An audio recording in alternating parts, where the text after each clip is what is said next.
for some reason, him and Henry were real close. So I got close with Danny basically through Henry.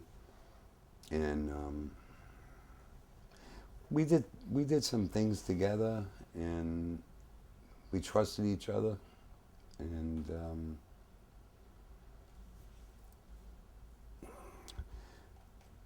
we moved a lot of cocaine in New York City together, me and Danny. And there came a time, Danny had a really serious gambling problem. And